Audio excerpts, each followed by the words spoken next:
नमस्कार. लक्षवेधीमध्ये आपल्या सगळ्यांचं स्वागत. मी प्रसाद काथे. भारताच्या राज्यघटनेच्या अंतर्गत आरक्षणाची जी रचना स्थापित झाली ती डॉक्टर बाबासाहेब आंबेडकर यांच्यामुळे. बाबासाहेबांनी दिलेल्या रचनेच्या पुढे एक पाऊल टाकत ओबीसींच्यासाठी आरक्षणाच्या रचनेचा विस्तार हा मंडल कमिशनमुळे झाला. मंडल या व्यक्तीच्या अध्यक्षतेखाली असलेल्या आयोगाला मंडल कमिशन म्हटलं जातं आणि त्या मंडल आयोगानं दिलेल्या शिफारसींना मंडलच्या शिफारसी असं म्हटलं जातं. चर्चेत या मंडल आयोगाच्या संदर्भातला विषय आवर्जून येणं गरजेचंच झालं होतं आणि गेले अनेक दिवस जो विषय धुमसत होता तो आता पृष्ठभागावर आलेला आहे. त्याला कारण ठरलंय ते मनोज जरांगे यांचं वक्तव्य. मंडल कमिशनच्या अर्थात मंडल आयोगानं जे काही ओबीसींचं रचनात्मक आरक्षण नोंदवलं त्यांना ते आरक्षण मिळवून दिलं त्याच्या विरोधात जाण्याची भूमिका ही मनोज जरांगेंनी घेतलेली आहे. प्राप्त स्थितीमध्ये मनोज जरांगे यांची भूमिका ही राजकीय निश्चित आहे, पण त्याही पलीकडे ती खास करून आणि विशेष करून ओबीसींच्या आरक्षणाच्या विरोधात आहे. मराठ्यांना ओबीसी अंतर्गत आरक्षण हवंय हे काही लपून राहिलेलं नाही. मराठे स्वतःला पूर्वीपासूनच ओबीसी सांगत आलेले आहेत हेही आपल्या सगळ्यांना ठाऊक आहे. मग आता मंडलच्या विरोधात इतकी उघड भूमिका मनोज जरांगे या सध्याच्या मराठा आरक्षण प्रेमी जनतेच्या चेहऱ्यानं घ्यावी याचं कारण काय? मुळात मंडलच्या आरक्षणाच्या शिफारसी लागू करण्याच्या निमित्तानं बहुत प्रमाणामध्ये ओबीसी वर्गाला सहजगत्या आरक्षण मिळालं. या वर्गानी आत्तापर्यंत चातुर्वर्ण व्यवस्थेमध्ये जे एससी एसटीच्या नशिबी आलं त्याच्यापेक्षा तुलनेनं कमी प्रमाणामध्ये अनुभव घेतलेला होता आणि जो अनुभव त्यांच्या गाठीशी होता त्यात सुद्धा बहुतांश वेळेला ही सगळी मंडळी सवर्णांच्या सोबत आपला जीवनाचं गुजराण करताना दिसत होती. आता ते आरक्षणाच्या टप्प्यात आल्यानंतर स्वाभाविक नव्या रचनेमध्ये ही सगळी मंडळी सवर्णांच्या बरोबर येऊन उभी ठाकली आणि त्यात सुद्धा राज्यकर्त्या जमातीच्या सोबत ओबीसींना राजकीय आरक्षण मिळाल्यानं राज्यकर्ती जमात असलेल्या मराठ्यांच्या समोर मोठं आव्हान उभं राहिलं ते ओबीसींचं. एका बाजूला ही राजकीय स्थिती बदलत होती, दुसऱ्या बाजूला मंडल आयोगाच्या शिफारसींच्यामुळे सामाजिक बदल सुद्धा मोठ्या प्रमाणात होऊ घातले होते. सरकारी नोकऱ्यांमध्ये ओबीसींचं स्थान वाढलं आणि या वाढत्या स्थानाबरोबरच सामाजिक प्रतिष्ठा आणि सामाजिक जीवनमान उंचावण्यासाठी सुद्धा ओबीसींना बऱ्यापैकी मदत झाली. या सगळ्या गोष्टी गाव पातळीवर गाव गाडा चालवताना ज्या प्रतिष्ठित व्यक्तींना मनगटाच्या ताकदीवर राज्य करणाऱ्या व्यक्तींना आवडल्या नाहीत त्यांनी त्याचा विरोध सुरू केला. हे वास्तव आहे, ते स्वीकारायला हवं. चर्चेत कोणी काहीही म्हणो, महाराष्ट्रातल्या गावागावातली कहाणी यापेक्षा वेगळी नाही. जर ती वेगळी असती तर प्राप्त स्थितीमध्ये मराठा आरक्षणाला विरोध केला म्हणून ओबीसींच्या वाड्या वस्त्यांवर व्यवसायांवर हल्ले झाले नसते. हा सगळा भाग आपल्याला समोर ठेवणं गरजेचं आहे आणि एक तटस्थ व्यक्ती म्हणून मला त्यातली चर्चा घडवून आणणं गरजेचं आहे.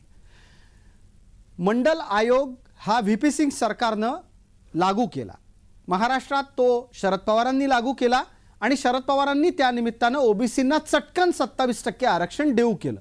इथून खरी ठिणगी पडली आणि जेवढी लोकसंख्या नाही त्याच्या तुलनेत जास्तीचं आरक्षण आयतं घरी बसून ओबीसींनी घेतलं हा आरोप तेव्हापासून सुरू झाला आणि तेव्हापासूनच मराठा विरुद्ध ओबीसी या संघर्षाची बीज पेरली गेली.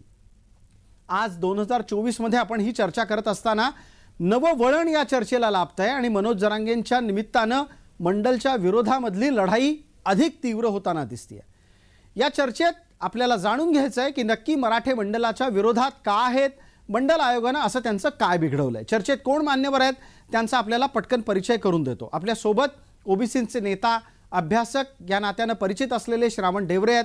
आपल्यासोबत डॉक्टर सुदर्शन तारक आहेत आणि ॲडव्होकेट गुणरत्न सदावर्ते आहेत. मान्यवरांना वेळमर्यादेची आठवण आधीच करून देतो आणि पटकन चर्चेला पुढे नेतो. डॉक्टर तारक, चर्चेत नोंदवून घेण्याच्यासाठी मनोज जरांगेंचं मंडलच्या संदर्भातलं वक्तव्य काय, भूमिका काय, आपण पूर्णपणे शांत चित्तानं स्पष्ट करावी, कारण ही भूमिका तुम्ही जी मांडणार आहात त्याचा उपयोग आपल्याला चर्चेत खूप गांभीर्यपूर्वकरित्या विविध अर्थ काढण्यासाठी, अनर्थ टाळण्यासाठी होणार आहे. आपला वेळ सुरू होतोय, मी आपल्याला पूर्ण 1.5 मिनिट देतोय. प्रथमतः जयजीजाऊ नमस्कार जयजीजाऊ जी. मंडल आयोग बरखास्त करणे हा जो तुमचा विषय आहे आज अतिशय महत्वाचा आहे. मी खरं तर सर्वप्रथम तुमचं आणि जय महाराष्ट्र चॅनलचं खूप मोठ्या प्रमाणामध्ये अभिनंदन करत. धन्यवाद. आणि तुमच्या ज्ञानाला सुद्धा मी खरंच या ठिकाणी तुमचं अभिनंदनच करत, कारण खूप चांगल्या प्रकारचे प्रश्न आपण विचारतात आणि एक खंडन मंडन चांगल्या प्रकारे होतं. हा पहिला मुद्दा आहे. मुळात आता मंडल आयोग आणि कालेलकर आयोग हे दोन्ही आयोग सारखेच आहे. याचा अक्षरशः आता इथे कायदेतज्ञ बसलेले आहेत. मला एक गोष्ट या ठिकाणी सांगायची, नमूद करायची आहे की 13 ऑगस्ट 1990 रोजी हा आयोग स्थापन झाला, म्हणजे लागू झाला आणि व्हीपी सिंग सरकारने स्वीकारला. आता हा स्वीकारला का नाही स्वीकारला हे कायदेतज्ञ इथे आहेत, त्यांना माहिती आहे. तो निर्माण झाला मात्र 90ला, परंतु इंदिरा साहानी आणि त्यांचे असणारे जे काही इंदिरा साहानीचं जे प्रकरण आहे त्याच्यामध्ये जर आपण पाहिलं तर कायदेतज्ञाला मी इथं विशेष सांगू इच्छितो की 853, 54 आणि 55 आणि 56 हा जो पॅराग्राफ किंवा जे काही पृष्ठ क्रमांक आहे हे इंदिरा साहानीच्या प्रकरणामध्ये कोर्ट काय म्हणतंय की हा जो प्रकरण आहे मंडल आयोगाचा इथे विषय नाही. इथे असणारा विषय आहे की राज्य शासनाने ज्या केलेल्या सूचित केलेल्या जाती आहेत यादीमध्ये समाविष्ट केल्यानंतर केंद्र सरकारने जशा स्वीकारलाय या संदर्भातला असणारी ही भूमिका आहे. मुळात आजचा जो मुद्दा आहे तो मंडल आयोगाचा राज्य सरकारने गठीत केलेल्या आयोगाच्या माध्यमातून सर्वेक्षण केलं आणि त्या सर्वेक्षणाच्या आधारे या ठिकाणी वेगवेगळ्या जाती त्या आरक्षणामध्ये बसतायत, मागास ठरतायत, त्यानुसार त्या यादीमध्ये सूची केली गेली आणि ती जशाच तसे स्वीकारल्या जाते केंद्राने. हा एक पहिला मुद्दा आहे.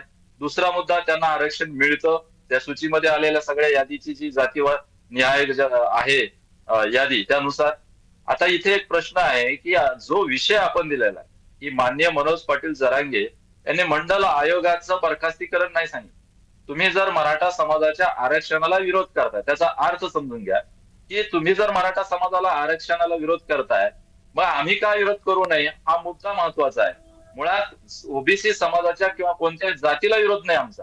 ते जे काही भुजबळ साहेबांनी केलेला प्रकार आहे हा ही साठी आणि नाठीमध्ये हे सगळं घडत असतं अशा पद्धतीचं वक्तव्य ते करतायत आणि ह्या वक्तव्याला धरून तो मुद्दा आहे त्याचा शब्दशः अर्थ आपण घेऊ नये. कृपया माझी ही आपल्याला विनंती आहे. हा पहिला मुद्दा. येस. या निमित्तानं चर्चेला पुढे नेत असताना श्रावण डेवरे आपल्याला हीच मी संधी देईन आणि त्याचबरोबर गुणरत्न सदावर्ते मी आपल्यालाही संधी देईन, पण पटकन आधी गुणरत्न सदावर्ते यांच्यापर्यंत जातो. आणि गुणरत्न सदावर्ते, आपण याचं मत निश्चित थेटपणे मांडावं की मंडलच्या शिफारशींना विरोध करायचा तर काय पद्धत असली पाहिजे, कारण ज्या पद्धतीनं विरोधाची भूमिका मांडली जाते ती विरोधाची भूमिका एका टप्प्यापर्यंत लक्षात घ्यायला हवी की आता मंडलच्या विरोधाला काही किंमत उरलेली आहे का आणि काही विरोध करून मिळणार आहे का.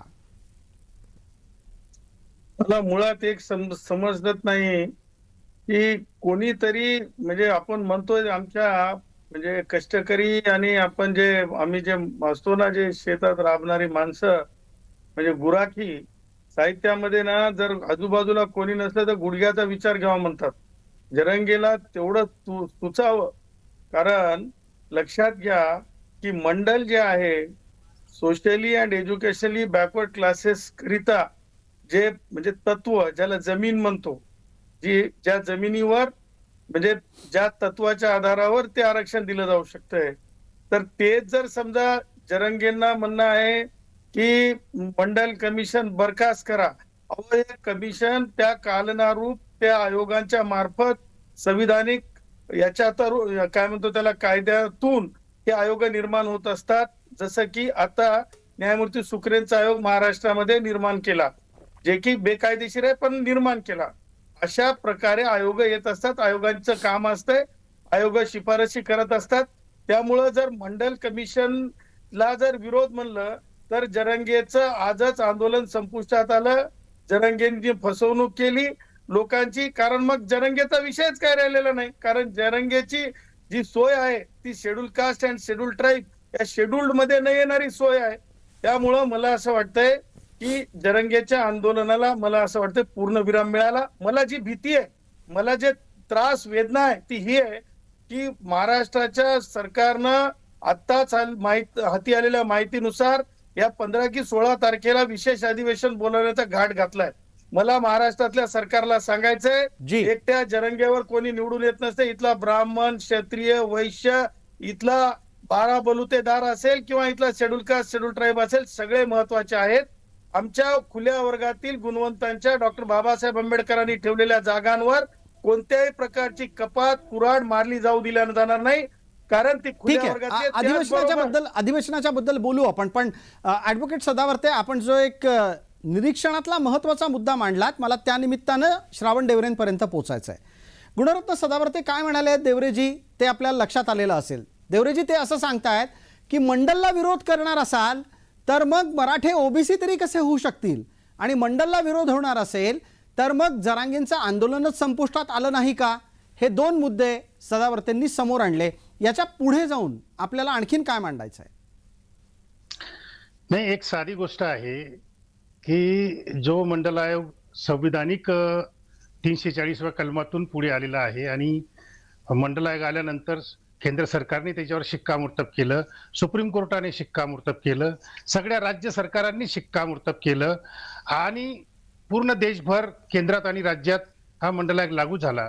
असं असताना त्या मंडल आयोगाच्या विरोधात बोलणं किंवा मंडल आयोगाच्या विरोधात आम्ही तो बंद करू, काढून टाकू, रद्द करू, ही अशी भाषा वापरणं म्हणजे संविधान द्रोह आहे आणि एकूणच लोकशाही प्रणालीशी हा द्रोह आहे. परंतु आमच्याकडे आता काही लोक असे असतात, आता वास्तविक 2004 सालापासून खोटी कुणबी प्रमाणपत्र काढून हेच जरांगेचे जातीचे लोक त्या मंडल आयोगाच्या झाडावरची फळं चोरून खातायत आणि आता शिंदे सरकारने ती चोरी अधिकृतपणे करण्याचा प्रयत्न चालवलेला आहे. आता ज्या झाडाची फळं आपण चोरून खातो त्या झाडाचं खोडच तोडून टाकायचं, त्याच्यावरच कुऱ्हाड चालवायची, हा जो काही कृतज्ञपणा जरांगेच्या वक्तव्यातून दिसतो तो म्हणजे त्यांना कॉमन सेन्स नसल्यासारखी ती गोष्ट आहे. की आपल्याकडे एक शेख चिल्ली नावाची गोष्ट होती. तो शेख चिल्ली ज्या झाडावर बसायचा, ज्या फांदीवर तो बसायचा, ती फांदीच तोडण्याचा उद्योग तो करायचा आणि मग तोंडावर आपटायचा. तर असं हे जरांगे प्रकरण आहे. त्यामुळे या लोकांशी कशा प्रकारे वादविवाद घालावा, कशा प्रकारे तार्किक विचार मांडावेत, मुद्दे मांडावेत, हे फार मोठं अभ्यासकांच्या दृष्टीने आव्हानाचे एक प्रकारे. कारण अशा लोकांशी कसं वाद घालायचं? देवरे सर, अगदी तुम्ही म्हणताय की तुम्हाला कशा पद्धतीने या मुद्द्यांना मांडायचं हे एक आव्हान वाटतं, पण तुम्ही मांडलेल्या मुद्द्याच्या आधारे प्रतिवाद नक्की होऊ शकतो चर्चेत. सुदर्शन तारक मगाशीच सातत्यानं हात वर करून सांगत होते की जे मुद्दे देवरेजी मांडतायत, देवरे सरांच्या मुद्द्याला त्यांचा प्रतिवाद आहे, त्यांना विरोध आहे. मला आपण सांगायचं आहे, आणि या चर्चेत त्या निमित्तानं प्रेक्षकही आपले ऐकतायत, डॉक्टर तारक, मराठ्यांना नक्की कोणत्या मुद्द्यांच्या आधारे मंडल कमिशनच्या शिफारशी पटत नाहीत, आणि मंडल कमिशनच्या शिफारशींमुळे ओबीसींना त्यांचा आरक्षणातला म्हणजे पर्यायानं रोजगारातला आणि शिक्षणातला अधिकार मिळालाय, हे बघवत नाही का? मुळात प्रसादजी एक लक्षात घ्या, मंडल आयोग हा संसदेने स्वीकारला का? व्हीपी सिंगच्या काळामध्ये तत्कालीन जे सरकार होतं त्यांच्या काळामध्ये कोर्टाने इंदिरा साहनीच्या प्रकरणामध्ये जो काही वादविवाद होता, जो काही त्या ठिकाणी आर्ग्युमेंट केलं गेलं, त्याच्याशी मी सांगितलं की 853, 54, 55 आणि 56 हा जर आपण पॅरेग्राफ किंवा ही जर लाईन ऑफ पाहिलं तर आपल्या लक्षात येईल की मंडल आयोगाचं आणि त्या संदर्भात इंदिरा साहनीचा जो काही चालू असणारा हे आहे त्या ठिकाणी आपल्याला फरक दिसतोय. मुळात मी सुरुवातीला सांगितलंय, मंडल आयोगाला बरखास्त करा याचा अर्थ शब्दाचा आपण घेऊ नये. आमचा कोणत्या जाती समूहाला, कोणत्या आरक्षणाला विरोध नाहीये. मुळात एक लक्षात घ्या, जे काही सांगितलं लोकशाही मार्गाने डॉक्टर बाबासाहेब आंबेडकरांनी घटना लिहिलेली आहे ती सर्व समाजाला, सगळ्या देशाला अर्पण केलेली आहे. आम्ही एक भारतीय आणि भारतीय लोकांसाठी लिहिलेले आहे. त्यामुळे मराठा समाज सुद्धा भारतीय आहे हे लक्षात घेणं गरजेचं आहे. देवरे सर, मुळात कोणता राजद्रोह आहे? भुजबळ सांगतात ते खुर्चीवर राहून, सत्तेत राहून, संविधानिक पदावर बसून जर एखाद्या जातीचा द्वेष करत असेल आणि समाजामध्ये भांडणं लावत असेल, धर्मामध्ये भांडणं लावत असेल तर हा राजद्रोह आहे हे लक्षात घेणं गरजेचं आहे. त्यामुळे भुजबळ खऱ्या अर्थाने लोकशाहीच्या विरोधात आहेत, हुकुमशाहीच्या बरोबरीत आहेत आणि ही गोष्ट लक्षात घेणं गरजेचं आहे. म्हणून माझं एक स्पष्टपणे म्हणणं आहे की आम्ही जे काय आरक्षणाच्या संदर्भात जे वक्तव्य केलेले माननीय मनोज पाटील जरांगे यांनी, की हा आयोग जो आहे या आयोगाच्या संदर्भात ज्या काही शिफारसी आहेत, ज्या ठिकाणी प्रगत झालेल्या आहेत, त्या प्रगत झालेल्या जातींच्या संदर्भात अनेक याचिका पडलेल्या आहेत आणि त्या संदर्भात ज्या अप्रगत आहेत त्यांना सुद्धा आतमध्ये घेण्याची गरज आहे. हे 340 कलमानुसार ज्या आत्ता देवरे सरांनी सांगितलं आरक्षणाच्या तरतुदीसाठी हे सुद्धा गरजेचं आहे. बरं, मला म्हणून या डॉक्टर ठिकाणी- तारक मग या निमित्तानं मध्ये आपल्याला थांबवत मला पुढचा मुद्दा उपस्थित करायचा आहे. मला असं वाटतंय तुमच्या एकूणच वक्तव्यातून एक निरीक्षण आहे माझं, ते निरीक्षण नोंदवतो आणि प्रश्न विचारतो. माझा तारक डॉक्टर आपल्याला असा प्रश्न आहे की तुम्ही प्राप्त स्थितीमध्ये भुजबळांचा राग मंडल कमिशनवर काढत आहात. डॉक्टर तारक या निमित्तानं उत्तर देतील आणि डॉक्टर तारक यांच्यासाठीचा माझा पुढचा प्रश्न असा आहे की संपूर्ण स्थितीमध्ये जर डॉक्टर तारक तुम्हाला भुजबळांचा राग मंडल कमिशनवर काढायचा आहे तर तुम्ही सरळ सरळ थेट तशी भूमिका घ्या की भुजबळांच्या निमित्तानं जे काही बोलायचं आहे ते बोला, तुम्हाला मंडल कमिशनच्या शिफारसी रद्द करा, ही भूमिका घेण्याची काय गरज आहे? किंवा मंडळ कमिशनच्या शिफारसी मान्य करू नका हे म्हणायची काय गरज आहे? मग माझं इथं ओबीसी नेते देवरे सर बसलेले आहेत, त्यांना विनंती आहे आपल्या नेत्यांना थांबावं, कुठेतरी लगाम लागावा की कोणत्या समाजाच्या कोणत्या समाजाला द्वेष निर्माण करतायत, कधी म्हणतायत याच्या संदर्भात ही भूमिका घ्या, आमच्या नावी समाजाच्या संदर्भात वक्तव्य करतायत, ही कोणती भूमिका आहे? आणि या संदर्भात वक्तव्य केलेलं वाक्य मनोज पाटील जरांगे नावी यांचं हे समाज वाक्य आहे. तुमचा केव्हापासून झाला? नावी समाज नावी आमचा नेता समाज कोणाचा तुमचा आहे? केव्हा? अहो आम्हीच ओबीसी मध्ये आहोत, लक्षात घ्या, ते आम्हीच ओबीसी मध्ये आहोत. आम्हाला कोणी नाविक समाजाची काढलं? गरज जाणणारे कोण आहेत? नाविक समाजाची गरज जाणणारे कोण आहेत? तुळशी गावात नावी समाजाने तुळशी गावात भुजबळांच्या विरोधात एवढा महाराष्ट्रामध्ये हे वक्तव्य नाविक समाज सत्य नाही काय? नाविक समाजाची गरज जाणणारे कोण आहेत? कोणी दिलंय? तुळशी गावातले मराठे, भुजबळाला कोणी तुळशी दिलंय गावातले 376 मराठे, जातीचं तुळशी नेतृत्व? गावातले मराठे. नाविक समाजाची गरज जाणणारे कोण आहेत? तुळशी गावातले मराठीच आहेत ना. कधी ओबीसींनी काही कोणाच्या घराला काही काडी लावलेली दिसली का कधी तुम्हाला? मराठा हे समाजच लक्षात गरज घ्या, जाणणारे. मी इथे पुन्हा एक मराठा महत्त्वाचं समाजच सांगतोय. हिंसाचार घडवून आणतो. बिलकुल नाही, चुकीचं आहे. वैयक्तिक काय कारणाचा चुकीचं आहे? तुम्ही लोक समाजावर पाहतायत टप्पा लावू डोळ्यांनी. नका. टीव्हीवर गावागावामध्ये दाखवलं अरे जात आहे. भावाभावाचे भांडणं होतात. गावामध्ये सगळ्या एखादा टीव्हीवर वादविवाद दाखवलं असेल जात तर तो मिटवता नाही आला तर भांडणं होतात. सगळ्या याचा टीव्हीवर अर्थ दाखवलं जात त्याचा आहे. उपयोग तुम्ही सामाजिक दंगली आणि घालण्यासाठी आता मला- करणार आहात का? आणि आता टीव्हीवर भाषा करतात नावी समाज आमचा, नावी समाज आमचा. त्यांची घरं कोणी आमच्या जाळली? सगळ्याचा त्यांनी जाळली आम्ही ना. मोठा भाऊ म्हणतो म्हणजे तुळशीला. याचा अर्थ तुम्ही सुद्धा आमचे लहाने भाऊ आहात. देवरे सर हे लक्षात घ्या. आम्ही तुम्हाला आता मोठा भाऊ मानत नाही. आता आम्ही तुम्हाला नाही, मोठा मला भाऊ तुमचा मानत नाही. वैयक्तिक संदर्भ. कारण मोठा भाऊ लहान तुमचा भावाचं ताट वैयक्तिक हिसकवत तो- नाही. मोठा मग भाऊ तुमचं वैयक्तिक आहे. लहान भावाचं हे ताट तुमचं हिसकवत मत नाही. वैयक्तिक आहे. त्यामुळे बरोबर. तुम्हाला आता कोणी मोठा भाऊ मानायला तयार नाही. तुमचा मोठा तुमचं भाऊ पण वैयक्तिक गेला मत आता आहे. खड्ड्यात. तुम्ही एकटे बोलताय. गेलं पुन्हा खड्ड्यात. समज बोलतोय काय लक्षात घ्या तुम्ही. ते उगाच तुमचा काही मोठा बोलू भाऊ नका. पण गेलं खड्ड्यात आता. लहान भावाचं ताट हिसकवणारा माणूस काय मोठा भाऊ कसा बोलताय? असू तुमचं शकतो? वयामानानुसार तरी कसा तुम्ही असू वक्तव्य शकतो? केलं पाहिजे. वयामानानुसार बरोबर आहे, वक्तव्य केलं बरोबर. पाहिजे. स्वतःला काय मोठा बोलताय भाऊ तुम्ही? बनवतात. स्वतःला मोठा भाऊ कशासाठी बनवता तुम्ही? लहान भाऊचं ताट हिसकवतात आणि मोठा भाऊ बनवतात. कोणी आमचा नावी हिसकवलं समाज म्हणतात ताट? त्यांची घरं अरे, जाळतात. छत्रपती शाहू महाराजांनी आरक्षण दिलंय, मोठ्या भावाने दिलं आता ना. कुणी बी आणि OBC डॉक्टर होते बाबासाहेब आंबेडकर साहेबांनी त्या ठिकाणी घटनेत त्याला विशेष अधिकार प्राप्त करून दिले. डॉक्टर बाबासाहेब हा, मग- आंबेडकरांनी मग जो ते मागास त्यांनी केलं, राहिलेला बरोबर समाज केलं आहे, त्यांनी. सगळ्याच त्यांनी तुम्हाला जातीमधल्या आरक्षण सगळ्या नाकारलेलं आहे. वक्तव्य लक्षात घ्या.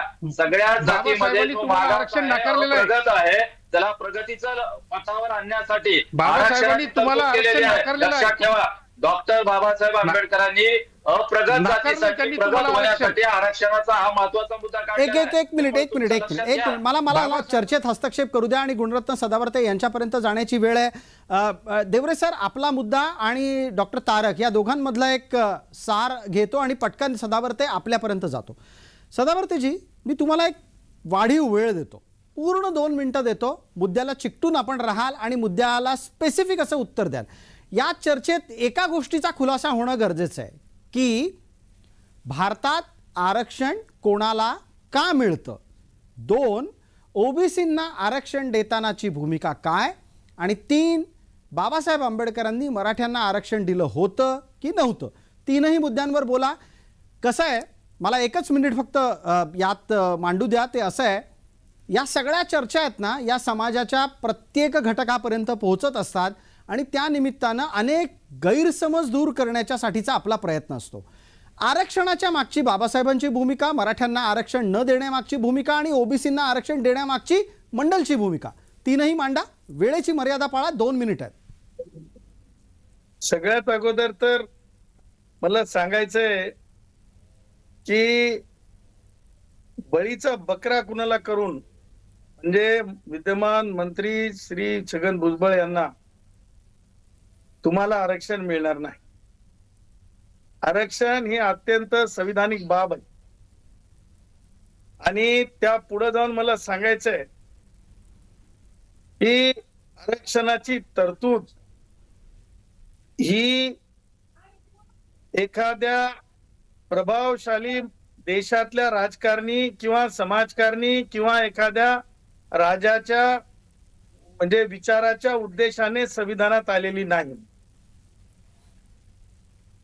छत्रपती शाहू महाराजांच्या विचारांना कोणी सुद्धा नाकारू शकत नाही, परंतु जोपर्यंत संविधानिक आणि संविधानाच्या कॉन्स्टिट्युएंट असेंब्लीच्या चर्चा आहेत, अभ्यास आहे, स्टडी आहे, त्या आधारे सांगतो की इंग्रजी सत्तेपासून काही वेगळ्या प्रकारे काही वर्गाला शिक्षित करण्यासाठी विशेष सोयी सवलती आरक्षणाचं नाव किंवा आरक्षण साम्य नावातून देण्यात येत होत्या आणि भारतरत्न डॉक्टर बाबासाहेब आंबेडकरांना एक सोशल डिसॅबिलिटी ज्याला म्हणतात, सामाजिक अपंगत्व ज्याला म्हणतात, त्या समूहासाठी त्या अनइक्वल्सला इक्वल म्हणजे अनइक्वल्स आहे त्यांना इक्वल आणण्यासाठीची तरतूद म्हणून संविधानामध्ये जे आहे आरक्षणाची तरतूद आणली. त्यामुळं आरक्षणाची तरतूद ही तुम्ही झुडुंबशाही, तुम्ही हेलिकॉप्टरनं जमवून, तुम्ही ट्रॅक्टरनं येऊन, तुम्ही हजारो लोकांना जेवण कसं वाटतो आम्ही सुरक्षित स्वच्छ पेयजल देऊन, अशी आरक्षणाच्या लढाईतून आरक्षण मिळालेलं नाही. सेंटिनल आदिवासींची भावांची जी व्यवस्था आहे, आजपर्यंतची जी परिस्थिती आहे, आजपर्यंतची जी परिस्थिती मसनजोगी भावांची आहे, आजपर्यंतची जी परिस्थिती कुंभार भावांची आहे, कुडमुडे जोशी ब्राह्मणांमधले आहेत, या गावाहून त्या गावाला जाऊन ज्योतिष सांगतात. अनुसूचित जाती म्हणजे जनावरं ओढण्यापासून ते अत्यंत म्हणजे सगळ्या काही म्हणजे क्लीनअप पर्यंत करणाऱ्या शेड्यूल्ड जातींसाठीची व्यवस्था आहे. जे फार अँड फ्लंग मुख्य प्रवाहापासून दूर राहतात आदिवासी, त्यांच्यासाठीची ती व्यवस्था आहे. त्यामुळं आरक्षणाची व्यवस्था ही अत्यंत ठराविक आणि एका अनइक्वल्सला इक्वल्स आणण्यासाठी, त्या पुढे जाऊन मंडल कमिशन हे तुम्ही चुकून ह्यानंतर राष्ट्रवादी काँग्रेसचे वयोवृद्ध पुढारी शरद पवार यांनी केलेली म्हणजे मेहरबानी असं दर्शवू नये कुणी सुद्धा, ही माझी विनंती आणि भावना आहे. त्याचं कारण फार स्वच्छ आणि स्पष्ट आहे. इंदिरा साहनीचा जजमेंट असेल किंवा मंडल कमिशनची स्वीकृती असेल, आणि तुम्ही म्हणालात की मराठ्यांना आरक्षण भारतरत्न डॉक्टर बाबासाहेब आंबेडकरांनी देतो म्हणले होते आणि ते दिलं नाही. एक लक्षात घ्या की विभागवार असं म्हटलं नाही कृपया सदावर्ते साहेब, असं म्हटलं नाही. ऐका, मी गुलाबजामुन खाऊन उपोषण करणारा नाही, थोडं थांबा. मी खजूर खाऊन उपोषण करणारा नाही, थोडं थांबा. तुम्हाला कोणी तसं केलेलं नाही. कृपया सदावर्ते साहेब, तसं कोणी केलेलं नाहीये. जिथे डॉक्टरची टीम असायची, मला माझं तात्विक ज्ञान मला मांडू द्या. 100% मांडा, आमचं काही म्हणणं नाही.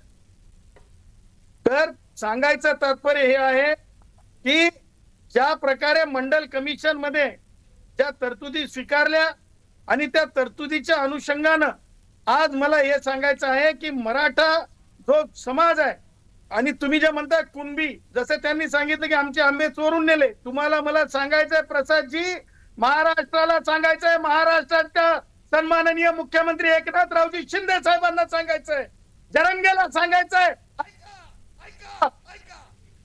प्रसादजी, डॉक्टर जयश्री पाटील विरुद्ध मुख्यमंत्री महाराष्ट्र शासन या निकालामध्ये संविधान पीठाने स्पष्टपणे खत्री कमिशन, स्पष्टपणे मंडल कमिशन, स्पष्टपणे इतर आयोग आणि गायकवाड कमिशन या सगळ्या आयोगांच्या बाबतीमध्ये स्पष्टपणे गायकवाड आयोगाच्या बाबतीमध्ये आरक्षण देणं चुकीचं ठरवलं, तर खत्री कमिशनच्या बाबतीमध्ये स्पष्टपणे लिखित सांगितलं की मराठ्यांना आरक्षण कशा प्रकारे देण्यात आलं नाही आणि देण्यात येत नाही. ठीक आहे, मला पटकन आता देवरे साहेबांपर्यंत पोहोचायचं आहे. आपल्या या सगळ्या मुद्द्यांच्या आधारे देवरे सर, एका गोष्टीचा खुलासा आपल्याला करावा लागेल आणि मराठ्यांचा जो एक आक्षेप सातत्यानं समोर येत असतो तो असा आहे की ओबीसींचं आरक्षण हे हळूहळू फुगत गेलेलं आहे.